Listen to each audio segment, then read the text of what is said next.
mom likes country music, so there's a woman, her name's Josephine, she goes by Josie, Josie Feek, a very sad story. I'll just play the trailer of a movie, but she has, you can watch on YouTube or Netflix, there's a whole reality series of the Feeks.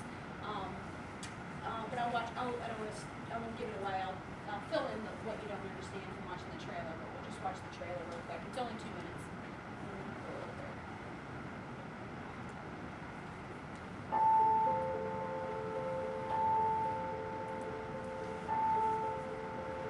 In January of 2014, my wife Joey and I decided to take a year off.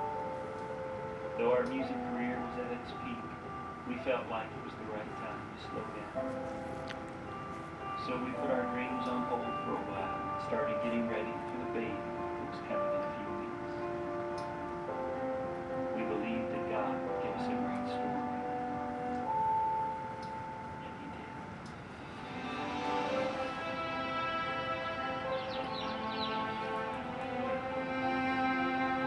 Oh my goodness, please.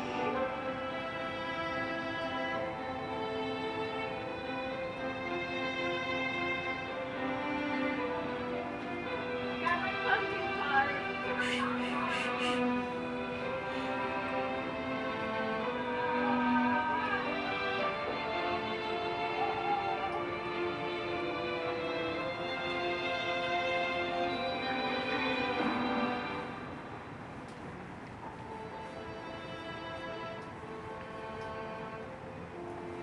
You know I love you, don't you?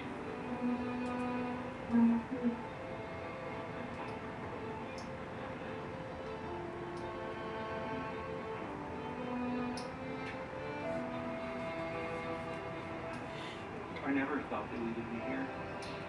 We never did. We never stopped believing that it could change at any moment. God gave us a great story.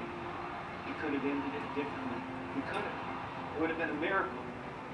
But instead, He chose another miracle. He was going to take her little story and share it. And I told her in November when we got home from the hospital, I said, I wish it was me. Oh, I wish it was me. I've lived a great life. She said, but if it was you, there would be nobody to write about it. So I live it, and you write it, and we did. She will not stop living.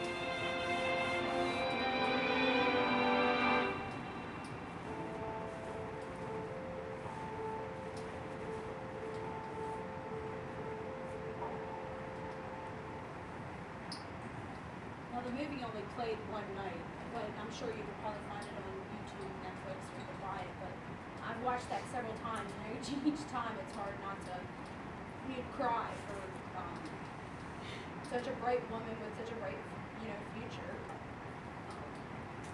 And so yeah, it's humbling. Her little daughter. So I'll go into.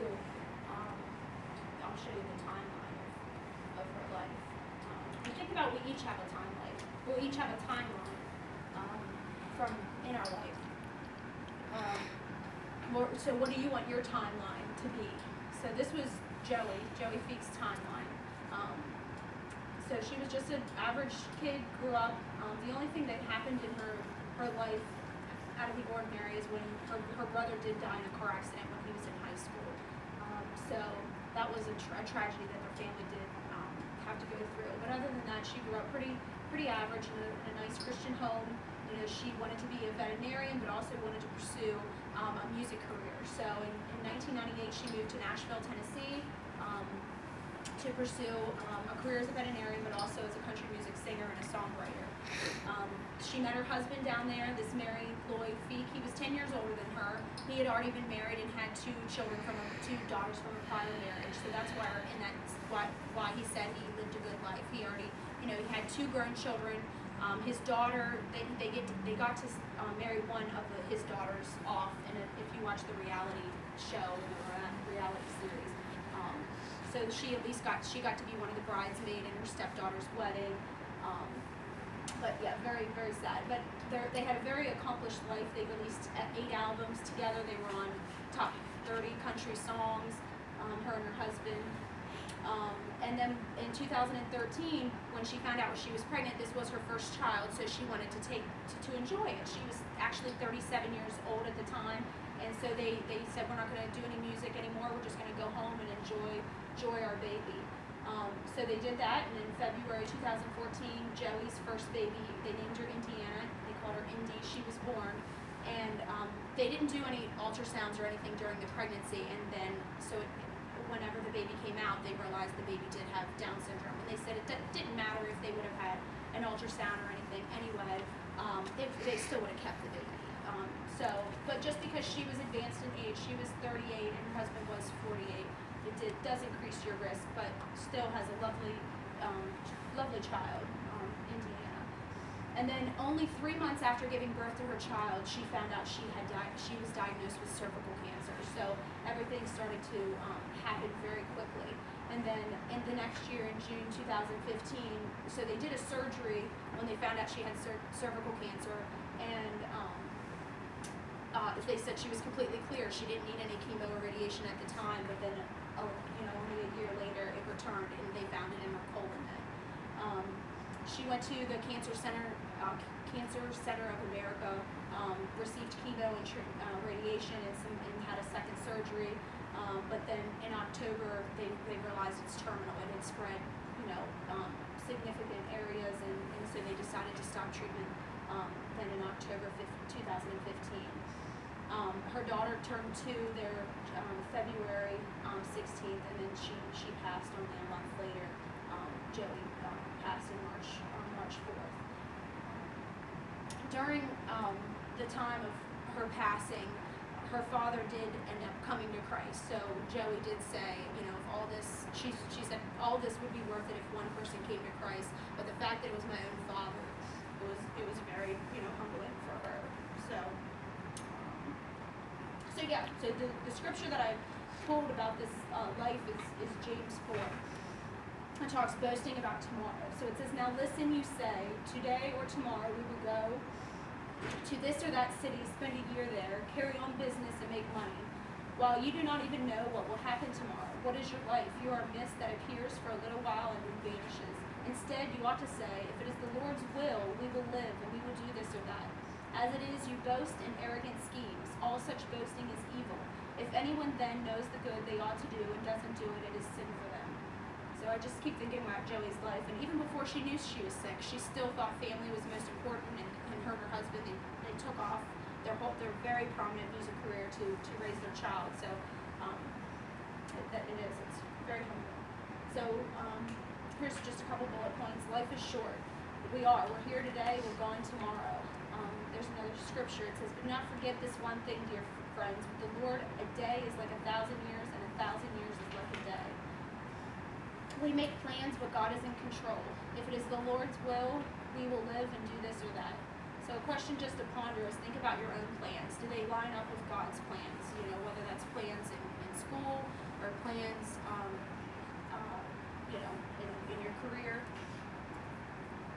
All right. Life is short. Spend it well. Spend it with God. We should definitely forgive quickly. We don't want to, die or with animosity or unforgiveness towards somebody. So it says, do all you can to live at peace with everyone. It's in Romans 12:18.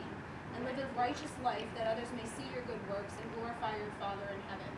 It's Matthew 5:16. So we win people over by our good deeds. People see Christ through us when we live a righteous way. And then rejoice when the lost come to Christ. So just like Joey's father came to Christ, the angels in heaven will rejoice over one sinner who repents. Your life is like a mist. These are just some other scriptures that talk about whether we live or whether we die. Christ is gain.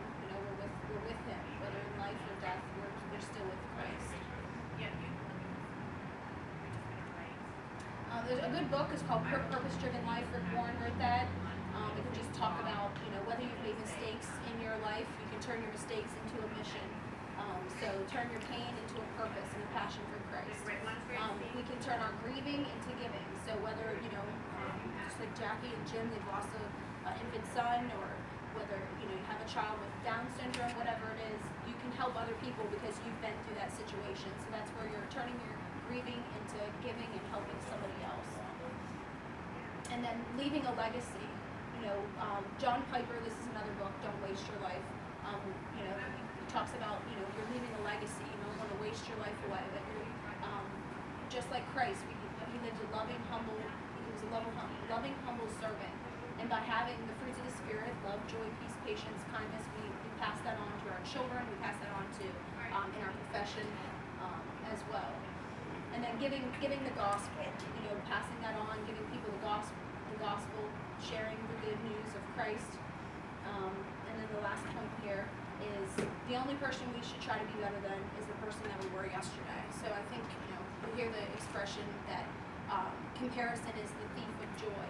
So when we're comparing ourselves to one another, or we think, oh, this person's ministry, I should do this, or this person is doing this in their career, I should do this, we're really not thinking about our own legacy. We're just trying to live up to somebody else's legacy. So however,